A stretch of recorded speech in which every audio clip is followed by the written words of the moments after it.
Ito po. Ako, yun. So, ito na. Meron kaming tatawirin na ilog. Nailog po yan. Ang ganda ng mga ilog dito, no? Malilinis.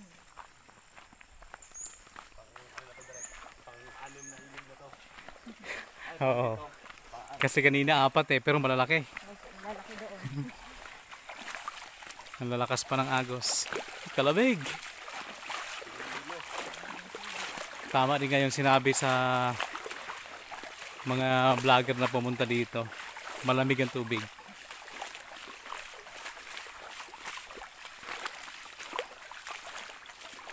Baka may free service sa Sa unahan. Maaari. Ano po yan? Galing bukal. Mm. Ako. Yan di ba yung kinakain, no? Opo. Ano tawag sa inyo yan, to eh? Ano po yung tagbak?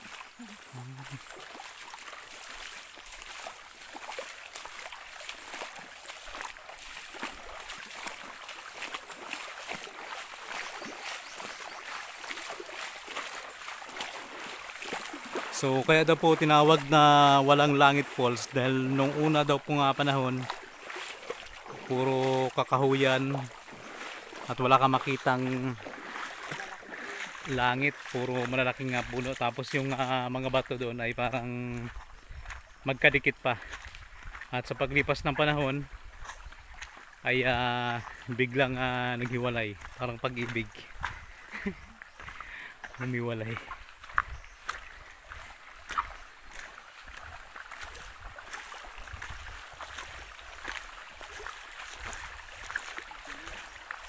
So mula dun sa pinanggalingan namin na ilog, parang mga 2 oras din siguro.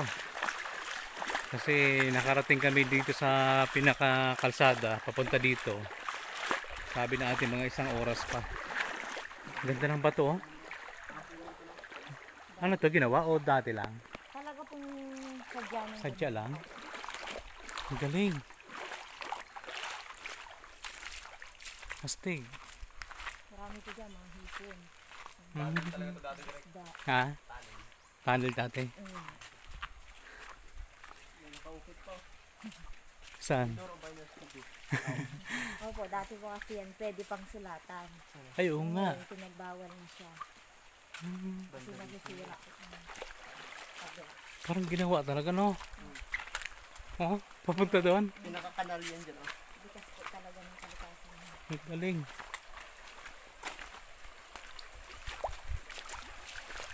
Ano to? May mga bahay pa to dito, te? Opo, bahayan po yan. Diyan pa po nang gagaling ang mga estudyante. Hindi ba po minsan sama namin pa pumapasok. Layo pala. Hindi ba sa Bungabong, Innovative College. Yung mga college na. Kahit yung kapatid ko doon din nag-aaral ng college. Kasi nga lang po, walang kuryente bigyan. Ah, Kaya ang gamit mo rin. Gamit ng mga batang umaalis dyan. Alas 3 pa lang, daling araw. Wala dala ilaw nila mo ron. oh, Kaso kung saan maabutan ng liwanag, din papatayin. Ipauwi na sa atin. Kukunin ko mo ron.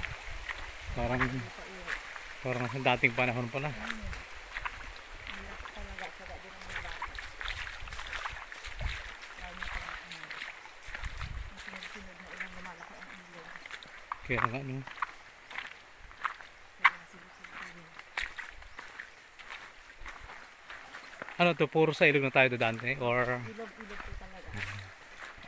mas maganda, malinis. Tsaka nakaka-relax. Ah! Magkabilaan. Oo, may kabilaan po yan. Ang galing yung mga bato po kanina, kung nakikita nyo kanina. Lalo na po pag nung papasok na talaga tayo dun sa mismo ng papunta ng Paul. Ah. Kaya nga.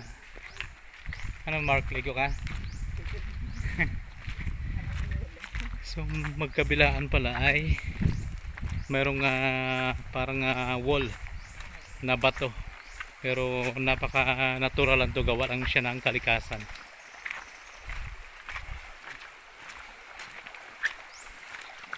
Over kaya taas, Mark. Ha? Over kasi, Mark. Talagang lalaki ng mga halaman. Ayan, te, ano yan? So, yan po ay, ito is tagbak. Kinakain ko talaga yan. Hindi naman. Yung laman no. Mm. Ay, saan yan ang Parang kinakain? style, May, ano siya, ay, yung bulaklak sili. niya yan. Opo. Ah, katataba. Ay, ito naman. Puro kawayan. Laman oh. Opo, puro halaman. Ganda. Pagkalaking pako. Parang kung tinatawag ay yung tako-pako siya. Pero hindi kinakain yan. Hindi po siya kinakain. Galing. Pwede yung pantanim eh. Mm. Oh, ngayon ako nakakita niyan. Sa amin kasi mayroon maliliit. Yung ganyan lang. Ito lang yung meron sa amin eh, yung maliliit.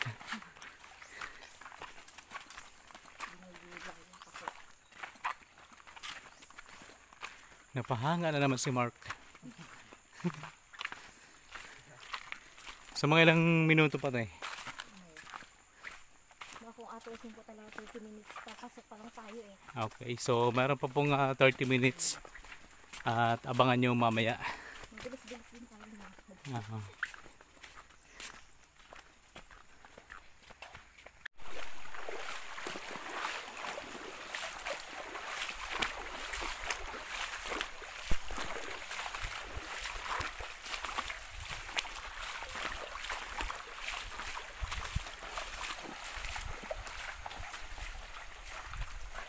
Siguro po ang tinawiran nyo dun sa ilog dun kayo malalim. Sobrang lalim nga po. Padaan sa malalim. Oh, hanggang hita. Galing din po ako dun sa kabila dun eh. Nagbawag kami ng baboy. Sa grupo din namin yung SLP. Malakas na po yung agos. Ay po, dun kayo napadaan. Kaya yung motor, iniwan namin din sa may bahay. Ano po ata kumain ko kayo pagliban sa ilog. Kasi meron talaga nakatawiran ng malalim. Ah.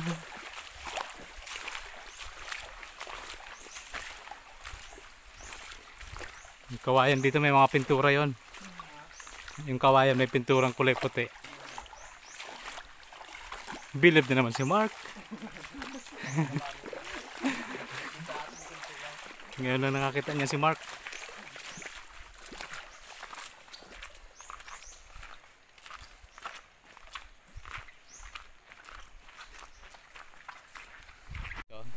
Talagang bukalis na ilog. Ayun nga, ayun.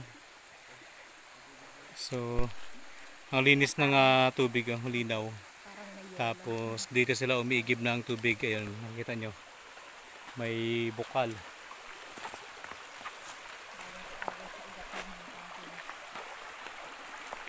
So, ang ilog na tinawid namin mula doon kanina, mga 8. Plus pa yung malalaking ilog na 4. 12.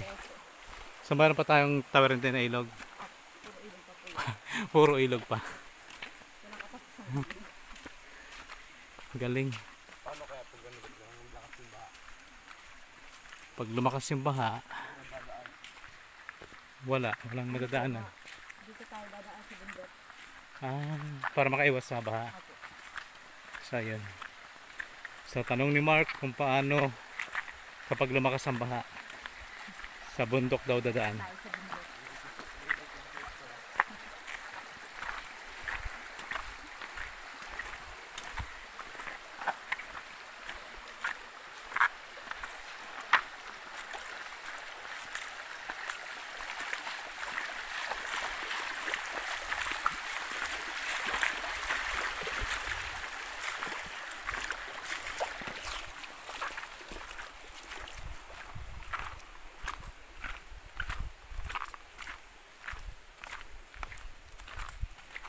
Ang ganda na naman.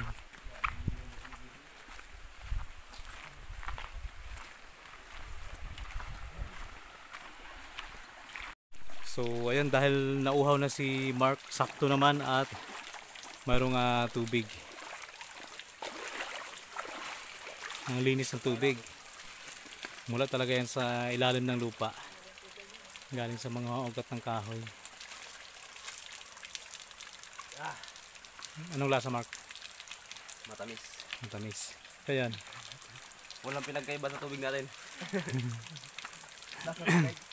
Lasang tubig ko din siya. Lamig.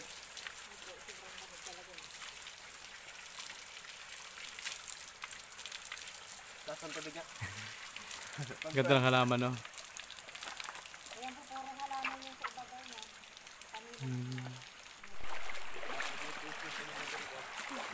Na Mark? Matuyuan lang. Ano na? Ayun po. Opo, pag ulan siya ng ulan, merong tubig din yun. Ah. Kanina na nakita ko. Ah. Ito parang meteorite yung bato. Ang laki. Kung sakaling mang meteorite yan, walang bubuhat. Sobrang bigat.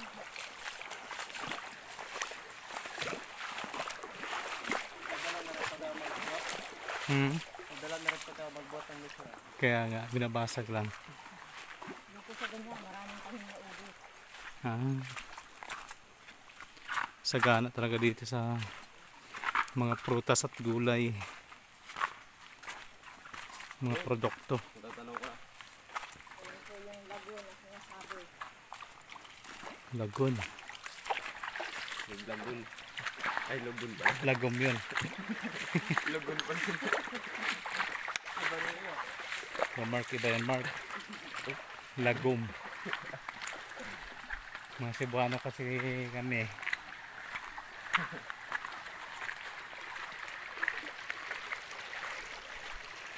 So, pwede lang ilipat sa Bulalakaw yung ilog na to. Hindi ibig sabihin direct. Itong... Kasi siguro tubig na to yung sa gindaanan natin kanina sa pinakaunang ilog. Yung po galing. Maaari. Ah, nagsama-sama na lang. Sobrang lakas eh. Tumakas ba naman ako? Taas ba naman to? Ah.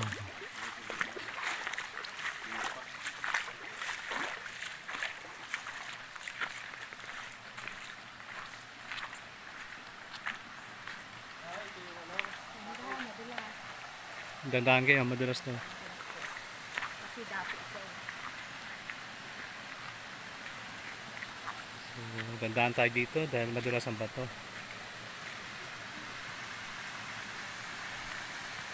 Ito yung bukal Slide na. sa katulad siya sa Nicolas. Pag gusto ko naman siya, dito pwede. Astig. Pero libre lang po yan. Libre ko lang. Ganda. Oh. Bumabaw na lang siya kasi na tabunan siya ng buhangin. Ang galing.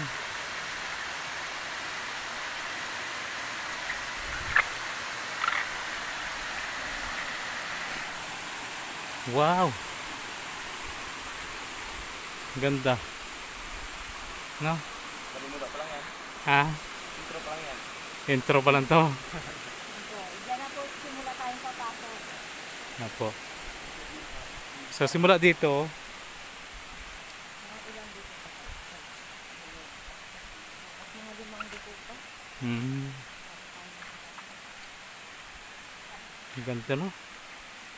Ang nagpagawa nito barangay din o kayo? Sa ano po mismo galing sa tourism. Astig. Ang galing Kami ah. mo po mismo ang nagawa nito. Mm. Dito rin ang galing ang buhangin. Ay, hindi na kayo kumuha ng buhangin sa kan? Hindi na po. Dito po mismo galing ang buhangin. Ito na yung lagon. Apo, iyan. Malalim talaga yan. Grabe. Lalo na kung hindi siya nabuksan. Oo. Sarap maligo. Mark, maliligo talaga tayo.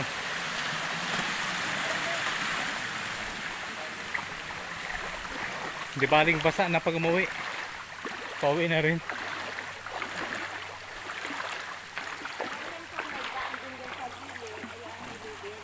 Saan po? Ah, sa taas. Pag hindi po kasi hindi binubuksan, malalim. Ah, Hindi yan po dumadaan. oo, pero parang mahirap no. Natin po kasi dito may balsa eh. Pag hindi, Ah, parang sa Mantangkob. So kanina na-amaze na tayo doon. Mas lalo tayong na-amaze dito dahil pakiwari ko na sa ibang dimension tayo ng mundo. Ang tataas ng mga pader. Oo. At saka malamig at dito pa lang hindi mo na talaga makikita ngayong langit. Kaya pala tinawag na walang langit. Ha?